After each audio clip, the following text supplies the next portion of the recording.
Those of you who were here in the past couple of years may remember me as the guy who was spending a lot of time looking for drugs on the internet.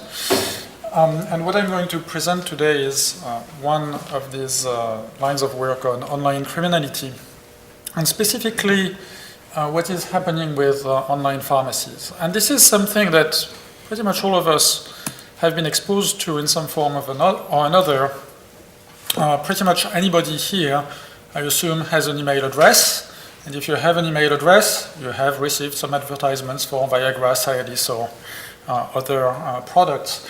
But that's only one of the ways these guys advertise. They also use things like forum spam, search engine optimization, even social network spam. I just received, just on my way here, a direct message on Twitter from one of my friends who was pointing me to a website, and well, that website was selling interesting pills. So the main question that we have when we look at this is, this seems a little bit ridiculous, right? I mean, there's all of this advertisement for Viagra and for all of those things, and seriously, I would be hard-pressed to come up with the name of one person that I know that actually bought any of that stuff online. So economically, it doesn't really make any sense, right? Because on the one hand, those online pharmacies incur fairly large costs, starting with prejudiced clientele. I mean, really, no one will admit that they're buying these kind of things online. You also have to factor into account that advertising is actually relatively complex in the sense that sending spam email is not trivial. You actually need quite a lot of resources to do this. I wouldn't even say in an efficient manner, to do this at scale. You need to get access to a botnet, you need to be able to actually pay people to drive traffic to your websites and so forth. And so this all requires a fairly heavy infrastructure. So it seems like there's a lot of costs, but there ought to be some benefits. Otherwise, simple economics tell us that online pharmacies just wouldn't survive.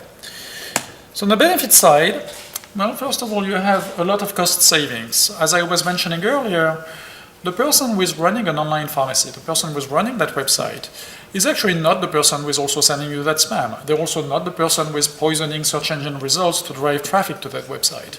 This is subcontracted to third parties that work for online pharmacies. They also work for people that perhaps sell other type of illicit goods like fake replicas, fake watches, fake bags, counterfeit software, and so forth. So you have this network of advertisers that are actually used by online pharmacies in terms of a customer-provider type of relationship. So they actually do save some costs on advertising because they don't do it themselves. They basically pay somebody else to do it on their behalf. But still, it's still imbalanced. I mean, some things got to drive the existence of online pharmacies. And that's actually fairly simple. It's customer demand. So that slide is actually not showing up very nicely, but the elephant in the room is that people actually buy that stuff. Otherwise, there wouldn't be any online pharmacies. You can't advertise for stuff that you're not selling. I mean, you can do that for a while, but after a while, you're going to be out of business.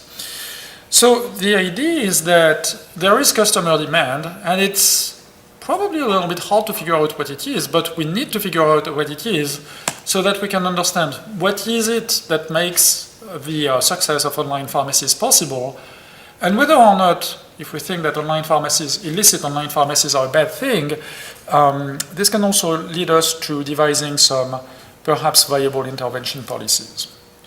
So to do this, we are a bunch of computer scientists and computer security people, but we think that, as I think the last slide was hinting, this is a little bit of an economics problem. You can't really get a good idea of the demand directly. If I go and ask each of you, have you ever purchased drugs online? I'm pretty sure that the answer is going to be a unanimous no. And even statistically speaking, I'm pretty sure that none of you is going to lie. But again, those pharmacies still exist, which means that there is demand somewhere. And from an economic standpoint, there's usually a balance between supply and demand. You don't supply things that people don't buy, or at least you don't supply them on the long term. You may, think that a particular item is of great value to customers, if they don't buy it, you're not going to stock it for very long, right?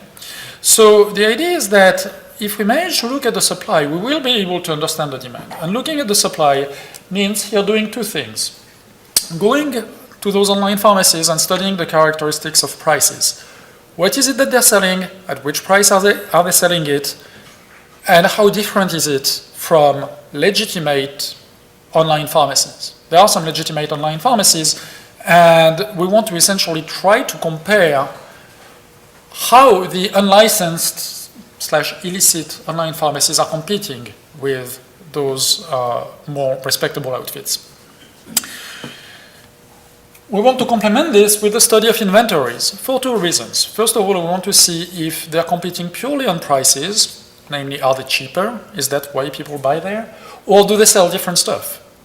Can you buy, for instance, drugs that are very easy to abuse from unlicensed online pharmacies? And you get a lot of somewhat folk wisdom about this. Oh, sure, they survive because they sell Percocet by the kilo. But surprisingly enough, for all of this anecdotal evidence, we never found any reasonably sized study that tried to actually assess that.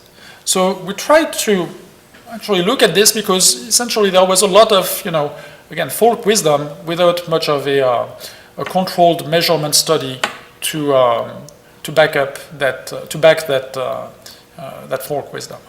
So the first thing that I want to say when we're looking at online pharmacies is that it's not a black and white world. There's very different types of online pharmacies, and ranging from most legitimate to least legitimate. At one end of the spectrum, you have something like familymeds.com.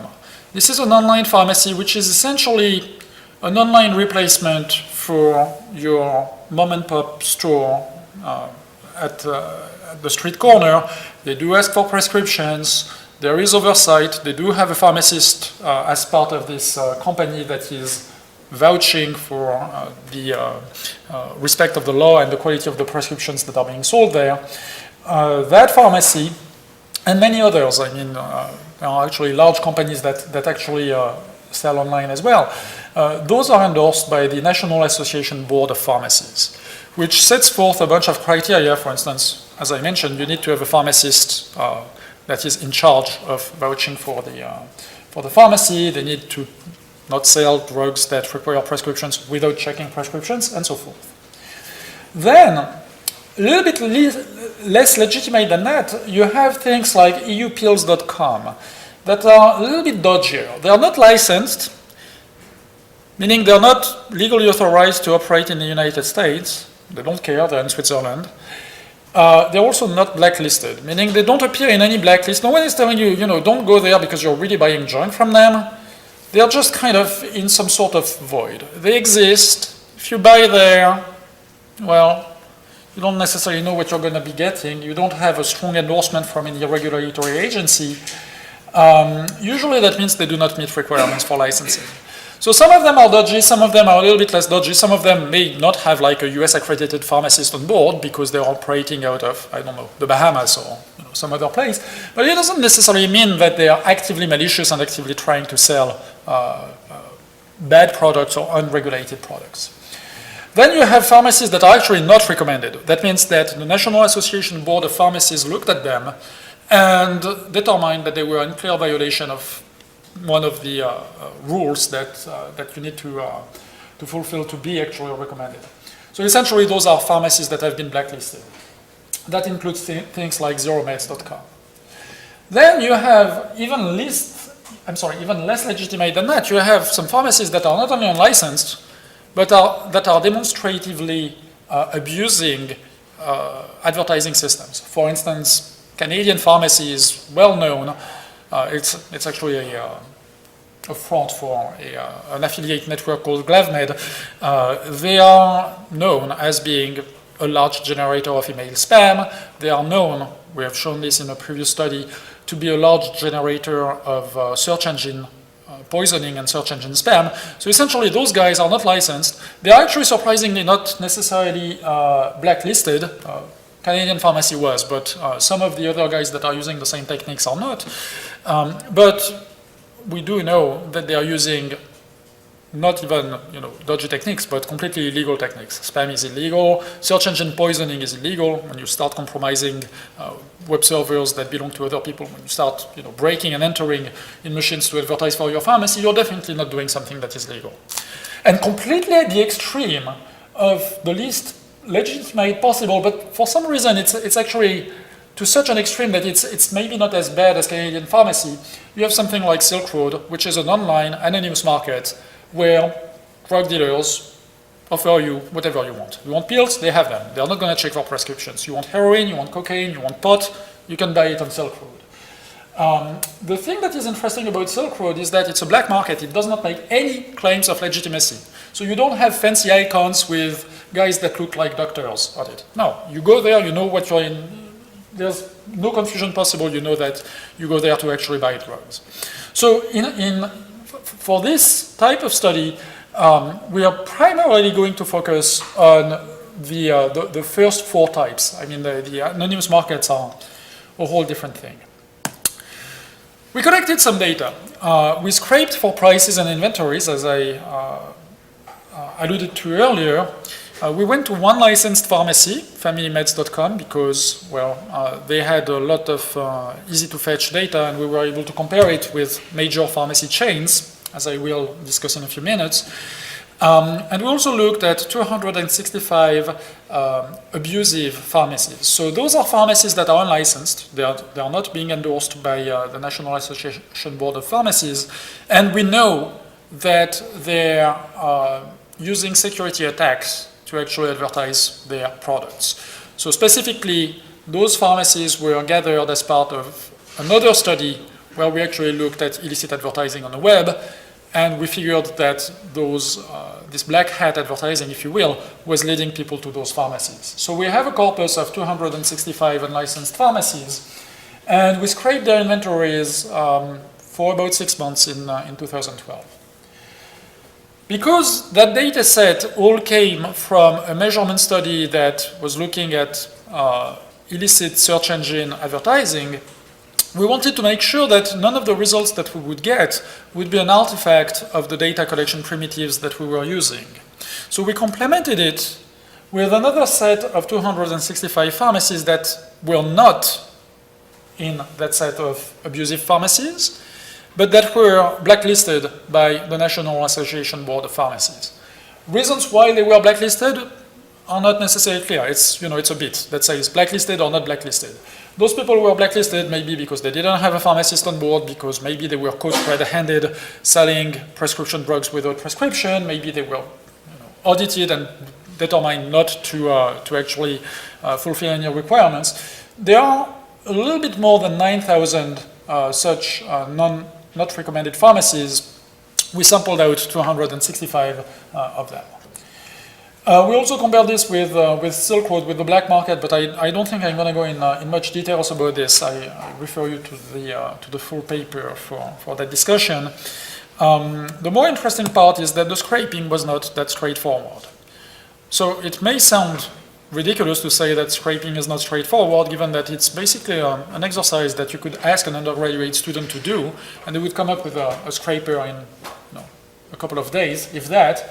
But it's actually relatively difficult for one reason that I'm going to detail next. What is easy to scrape is the price, the dosage, and the quantity. You just do a few regular expression matching, and you get what you want. What is hard to scrape is the actual drugs that are being sold. Why? Well, something like Viagra, you scrape it and you get Viagra. But more fundamentally, what is a drug? So if you have a cold, you're in the US, you have a cold, you go to the corner drugstore, what are you going to ask for? You're probably going to ask for, I'm going to name brands, but you're probably going to ask for Tylenol. And you'd get what you need. Now, assume that tomorrow you're traveling to the United Kingdom and you get sick. And you show up at one of the pharmacies over there, or even worse, you go to France. You ask them for Tylenol. They're going to look at you like, I don't know what this is. I mean, they probably don't know what Tylenol is. So assuming that you actually had taken time to look at the package before leaving, you say, oh, okay, well, I want some acetaminophen. That's the active ingredient in Tylenol. The pharmacist, if you actually have a pharmacist, they will probably be able to tell you, okay, we don't have that, but we have something else. If you're asking just one of the clerks that is working there, they're going to tell you, we don't have that. We don't know what it is. Because in the UK or in France or in Italy, probably it's the same, in Europe, basically people sell something called paracetamol, which is a different active ingredient with very, very similar properties to acetaminophen. The drug names are completely different. If I go to Switzerland, for instance, they don't have Tylenol, they have something called Catalgin, which is essentially the same thing, but completely different name, different active ingredient. And ultimately, you have to figure out what is the condition that is being treated. So just the definition of what is a drug is actually not that straightforward. And when we were parsing those pharmacies, because they are all over the place, some sell stuff to the US, some sell stuff to Russia, some to Europe, we actually had to build equivalence classes. So that part was actually a little bit more interesting and more challenging, but was necessary to be able to derive some results about inventories. So let's look at the differences in inventory between our set of unlicensed pharmacies and a legitimate pharmacy. What we do see there are basically 4 results that are of interest here. Your legitimate pharmacy typically has more drugs that are known to be in shortage. So I think it's the US government or Family Med, not Family Med, the US government, I believe, the FDA, routinely says, okay, well, there's a number of drugs that are in shortage and we have that list available. I think it's coming from WebMD. That's something that you would tend to find more easily on a legitimate pharmacy than on an unlicensed pharmacy. The top drugs, the most popular drugs, so things like Tylenol, for instance, would be usually more available at the licensed pharmacy than they are at the unlicensed pharmacies.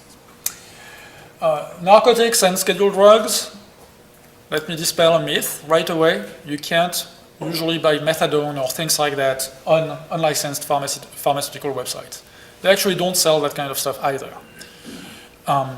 And you have more variety in terms of potential drugs that are sold per ingredient at unlicensed pharmacies, which means that they will sell various varieties of the same active ingredient. So you may actually end up at an unlicensed pharmacy and be able to buy, Tylenol or paracetamol or Catalgin all from the same pharmacy. Why? Because they are targeting international customers. So that's, moderately interesting. What is a lot more interesting is, and we run statistics on that, so I'm only presenting statistically significant results. Unlicensed pharmacies sell a lot more drugs treating cardiac conditions, sexually transmitted diseases, and psychiatric disorders. And so we would try to figure out why. Well, for cardiac conditions, in the US, those are drugs that people need to take all the time and that tend to be very expensive. And unlicensed pharmacies actually sell the exact same thing but cheaper. It's pretty dangerous because you don't have any oversight, but some people who may not necessarily have good health insurance may actually be tempted to go for the cheapest deal. Same thing for STD drugs. Psychiatric disorders also tend to use fairly expensive medicine, but also they are very prone to abuse. Some of them can be used as dissociatives or, you can get high on Xanax, basically. And so, because those unlicensed pharmacies don't check anything, for the most part, you can essentially get drugs that are prone to abuse very easily. Now, licensed pharmacies tend to sell drugs like super heavy drugs, like drugs that are used in cancer treatment protocols. And there's a fairly simple reason for that. If you're suffering from one of those diseases, it's unlikely that you go yourself buy them at the local pharmacy. What you do is that you go to a hospital and they have a treatment protocol and the hospital is going to order the right set of drugs for you. Which means that there isn't a big incentive for the Canadian pharmacies of the world to sell that kind of stuff. Now, unlicensed versus licensed price is, the high order bit is that unlicensed pharmacies are cheaper than licensed ones. Basically, unlicensed pharmacies are cheaper than Family Meds, and we found that Family Meds was cheaper than 5 of the major pharmacy chains. I'm not going to name names, but family meds tend to be actually a lower bound on what a legitimate pharmacy would sell. So there is price discrimination. Other things, unlicensed pharmacies offer cheap fake generics. For instance, generic Viagra. Generic Viagra does not exist because the patent on Viagra is still in force. So if someone is trying to sell you generic Viagra, it is not a generic drug. It is regular Viagra that has been repackaged. Unlicensed pharmacies tend to sell more of that stuff. They also use volume discounting for a very simple reason, which is that they don't care, right? They can sell you 2 years worth of drugs. Prescription is not going to expire, they don't check it. And an interesting thing is that we noticed that there was really fierce competition between unlicensed pharmacies, which is driving down their margins and driving down the prices. Now, the last thing that we did, and I'm going to conclude with that, was to look at the overlap in inventories between different unlicensed pharmacies. What we wanted to do, essentially, was to figure out, okay, well, we've got this set of 530 pharmacies. We know that there are thousands of those things out there. We know that those are not drugs that are being manufactured in their basement. Is this something that they're getting from the same suppliers? So I'm going to skip the small mathematical details here. We're just using a Jacquard distance, which is a fairly common metric for quantifying similarities. And what this graph shows is on the x-axis, the number of groups that share the same inventories or similar inventories, and on the y-axis, the total percentage of all pharmacies that belong to those given groups. So what this means is that if you look at the very first point, for now, ignore the red or the green curve. The red curve corresponds to the unlicensed abusive pharmacy set. The green curve corresponds to the blacklisted pharmacies. Well, first thing is that the two curves look very much similar, which is good. It means that the results are somewhat consistent regardless of the data source that you're using. But the more interesting thing is what you observe in terms of the shape of the curve. What those points mean is that there is about 10% of all pharmacies that can be grouped as one group, selling essentially the exact same thing. They all have the same inventories. The top two groups represent about 20% of the pharmacies. So if you go to the top 50%, half of the pharmacies that we looked at are getting their stuff from about 8 different inventories. That's actually very interesting if you're in law enforcement or if you're in regulation. What this means is that pharmacies with highly similar inventories dominate the trade, and shutting down a couple of labs that are being used as suppliers could have a very high impact, because there aren't that many labs that are producing the stuff that these guys are selling. They're selling the exact same thing with slightly different prices, but it's the exact same products. So if you're law enforcement, shutting down a couple of factories or a couple of labs could have very high impact.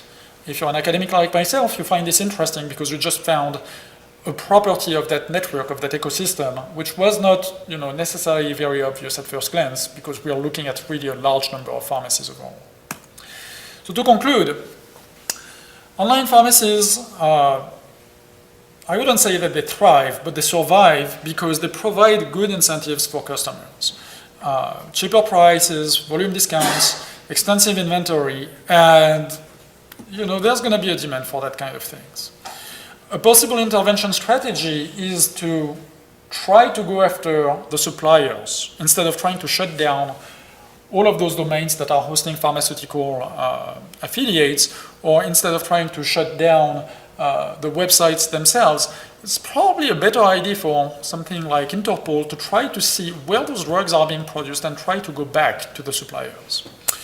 And finally, the findings were somewhat independent of the measurement methodology because they were robust to the data sets that we were using. So we were looking at things that are advertising illegitimately on the web, and also pharmacies that were blacklisted for reasons even unknown to us, and we observed pretty much the same trends. With that, I'm going to conclude, and I guess we have time for maybe 1 or 2 questions. Thank you.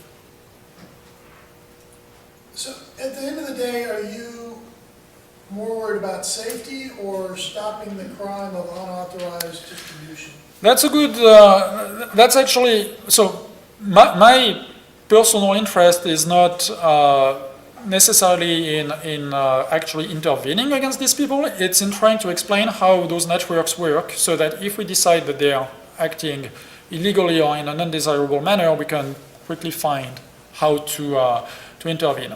In terms of safety, it's a little bit of a mixed bag because we didn't do this, but our colleagues at UC San Diego actually ordered some stuff from some of those pharmacies and found that it was actually, pretty much legitimate. So what happens is that some of those labs, apparently, are completely legitimate labs that manufacture drugs for, your supplier. They're supposed to close at 9 p.m., right? Well, there may be a foreman who is getting a little bit of money on the side to let the production chain run until 11 p.m. and just sells that overstock to some other people. In terms of the question that you're asking is really good. What is the ultimate goal of this? The ultimate goal of this is that from a computer security standpoint, the people who are advertising, using advertisers that break into machine to advertise, this is really behavior that we would like to stop, right? From an economic standpoint, is it a good thing that there is regulation there or not? That's kind of a political question that I don't want to answer. I mean, what we've seen is that there are economic incentives for customers to actually buy from some of those pharmacies, which means that, again, it's not black or white, right? I mean, if people go because, for instance, it's too expensive for them to get their cardiac drugs at the regular pharmacy and you're creating a need there, that may suggest that to policymakers that they may want to realign the incentives because it's never good when people go to a black market and the black market starts to compete with the white market. So we actually can evidence this type of things. I think that the main scientific point that I'm trying to make is that those networks look actually very messy and very complex, and actually we can extract some fairly generic properties about them that we can then summarize fairly quickly. So it's really more of a modeling exercise than anything else.